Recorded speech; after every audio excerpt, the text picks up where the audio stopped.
Jake, Oh. umuwi ka na muna at kumain ng tanghalian. Ako na muna ang bahala dito. Hindi pa naman ako gutom, Maya-maya na. Tulungan muna kita. Ang dami pang bumibili, oh. Naku, baka maghapon ng bagsa ng tao dito. Sabado Sige na, kumain ka na. Sige. Sige, ate. Balik ako agad. Binababa na pala yung mga simento sa likod, Dumating na yung delivery. Tapos, pinapabilang ko na kay Zaldi. Sige. Bayaran ko na lang pagkatapos. Sana hindi masyadong mataas ang presyo ngayon, ano? Siya, lakad na.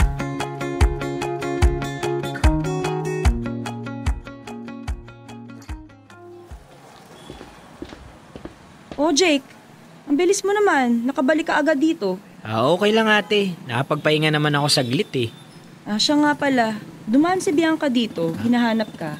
Dumaan na naman? Nandito din yun kahapon, Bibili daw kunwari ng pako, parang wala namang paggagamitan. Baka naman kasi gusto kang masilayan, Jake. Halata namang may gusto sa'yo si Bianca, Bakit hindi mo pa pinapansin? Ate, wala naman kasi akong gusto sa kanya, Aba, bakit? Maganda naman si Bianca. Halos lahat ng mga kalalakihan dito nagkakagusto sa kanya. Sinubukan naman naming lumabas dati pero wala, Alam mo yun, walang chemistry. Nakwento mo nga. Kumusta ba yung naging date niyo? Gusto ko kasi sana, ate, yung masarap kausap. Wala kaming mapag-usapan masyado. Parang ang babaw lang kasi kapag maganda lang. Suklay lang ng suklay, tsaka tawa ng tawa. After some time kasi, nakaka-bore na. Siya, bahala ka.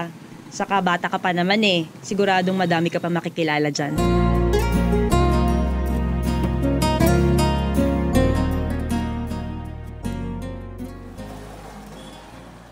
Badong, pasara na kami May bibilin ka ba? Wala naman, Jake. Iaabot ko lang to sa'yo. Ang gar ng envelope Mukhang bonggang invitation to Invitation nga. Badong, congratulations! Sa wakas, ikakasal ka na. Sinong magaling ang nakabingwit sa'yo, Oo nga, pare. Kahit ako, hindi makapaniwala na ikakasal na ako. Basta, huwag ka mawawala sa kasal ko, Ang layo naman, pre. Bakit Cebu? Sasakay pa ng eroplano para lang pumunta sa kasal mo. Taga dun kasi yung mapapangasawa ko, pre. Tradisyonal yung pamilya, kaya dahil babae yung sa kanila, sa probinsya nila ang kasalan. Minsan lang naman, pre. Punta ka, ha? Sige, asahan mo, pre. Hindi ako mawawala sa kasal.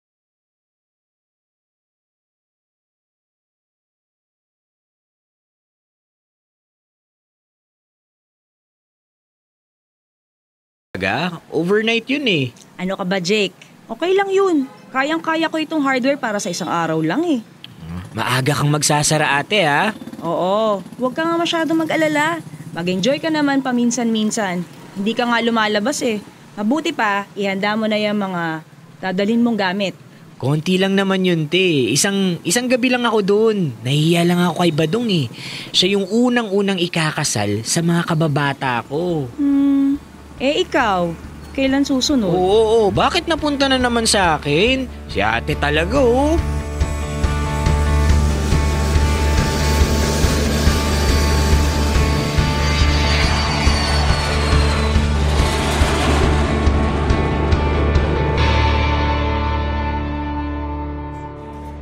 Overnight stay lang, sir? May pupuntahan lang akong kasal bukas ng tanghali. Uuwi na din ako pagkatapos. Miss, saan pala yung malapit na kainan dito? May fast food dyan, sir, sa tapat. Pero kung ako sa inyo, dito na lang po kayo kumain sa hotel. Graduation kasi nung katabing eskwelahan. Siguradong madami pong tao. Hindi naman siguro. Saka dito na ang breakfast ko bukas Sa labas na ako kakain ngayon. Kayo po, sir.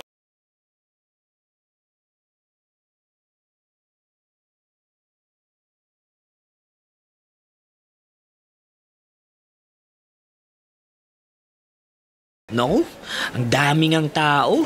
Naka-order nga ako ng pagkain. Wala naman akong maupuan. Teka. Parang mag-isa lang yung babaeng yun sa table. Miss, pwedeng makishare? Pwede naman. Upo ka. Wala kang kasama? May nakikita ka ba na hindi ko nakikita? Ay nako, napatawa mo ko dun Wala. Wala akong kasama. Mukhang kakagraduate mo lang Bihis na bihis ka tulad ng mga estudyanteng nandito ngayon. Oo, kakatapos lang. Dami namang medalyang nakasabit sa'yo. Ang talino mo siguro. Magna cum laude. Uy, di ako nagyayabang Kinailangan ko lang ipaliwanag tong mga medals ko. Ano ka ba? Dapat mo ngang ipagyabang yan Imagine, sa dinami-dami niyong estudyante, ikaw ang magna cum laude. Jake nga pala.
Kamusta yung kasal ni Badong? Napansin ko mula nung umuwi ka parang ang saya-saya mo Lagi kang nakangiti. May nakilala ka dun sa kasal ni Badong ate, wala. May madaming bisita pero halos lahat may date na kasama. Pero may nakilala ako sa ibang lugar. Ay, maigi naman. Malamang kung sino man siya ang nagpapasaya sa'yo ngayon. Ate, she makes me happy. Sa ngayon, talking stage, getting to know each other. Pero yan mo, papakilala ko din siya sa'yo. Ay, alam mo, hihintayin ko yan, Jake. Hihintayin ko.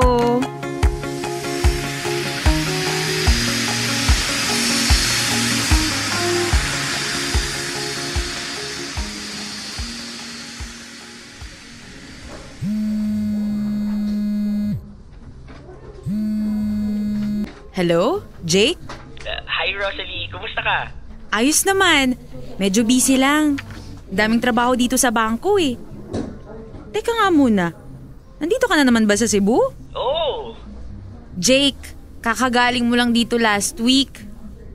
Namiss kita Paanong namiss? Araw-araw naman tayong magkausap sa telepono. Ikaw talaga. Sige, subukan kong hindi mag-overtime at umuwi ng maaga. Sundin kita mamaya pag out mo.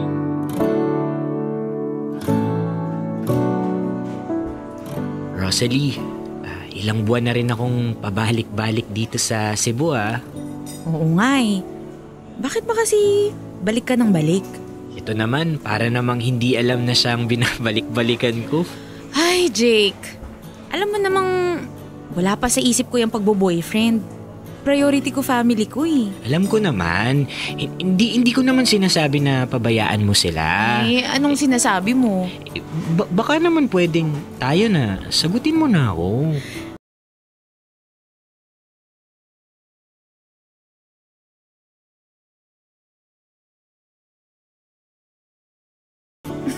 Pero hanggang dito lang muna ha. Baka mamaya. Oo na, hanggang dito lang muna. Ang mahalaga, girlfriend na kita.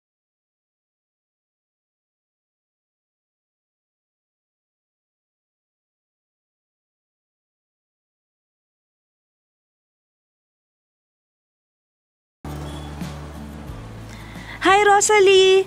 Finally, nakarating ka din dito sa amin. Welcome dito sa Manila. Salamat ate. Ang laki pala ng hardware nyo dito. Oo, napalaki ni Jake. Masipag yan Uy, di, correction. Napalaki namin ni ate. Buti nakaluwas ka dito, Rosalie. Oo nga ate. Buti napayagan yung leave ko ng 1 linggo. Maigi naman at makakapagpahinga ka kahit papaano. Ay, hindi te. Tutulungan ko kayo ni Jake. Marunong yata ako magtinda. Tindera ako dati. Gusto niyo sampulan ko kayo? Yes, kuya. Ano pong sa inyo? Aba, pwede.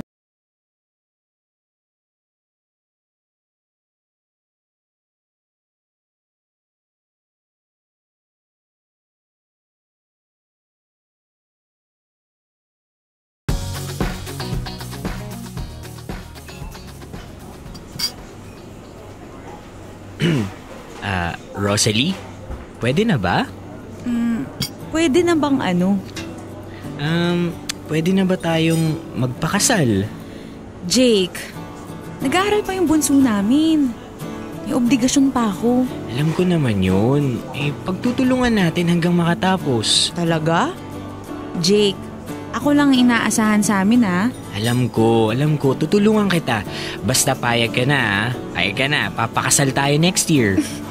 Payag na payag, Jake.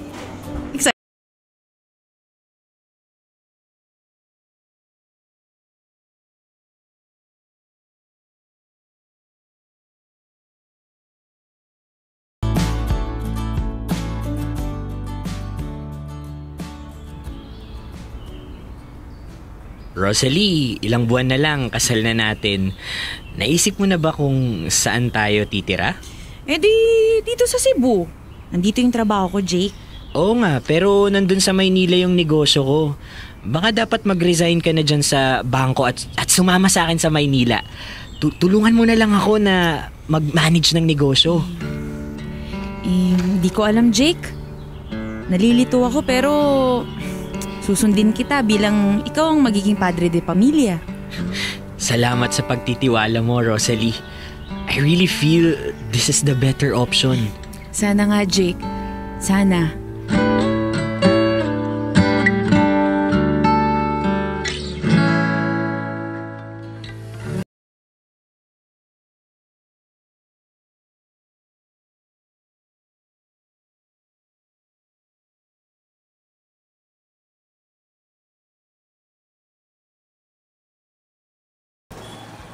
Ate, sigurado ka bang kakayanin mong mag-isa? Aba, bakit naman hindi? Saka pwede naman kitang tawagan kapag kailangan ko ng tulong. Ate, tatawag ka kapag kailangan mo ng backup ha? Promise mo yan. Oo, pangako. Mas kailangan ka dun sa negosyo nyo. Aba, dala-dalawa na ang hardware nyo. Magbubukas pa kayo ng tracking. Oo nga ate, ang sipag ni Rosalie, simula nang magpakasal kami, walang ginawa kung hindi mag-isip ng bagong pagkakakitaan.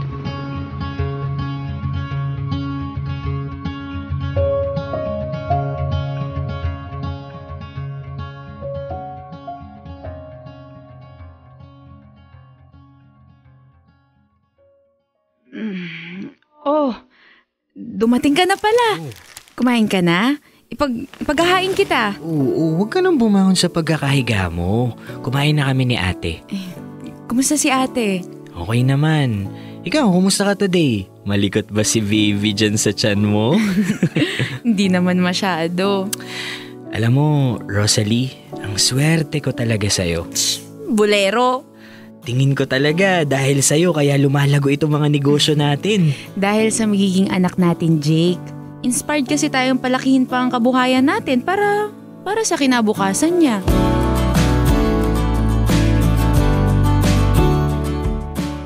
Dear love, ang swerte ko talaga kay Rosalie. Hindi lang maganda, matalino pa.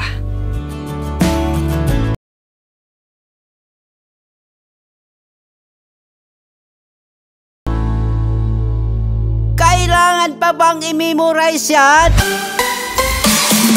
Love Radio. Basic!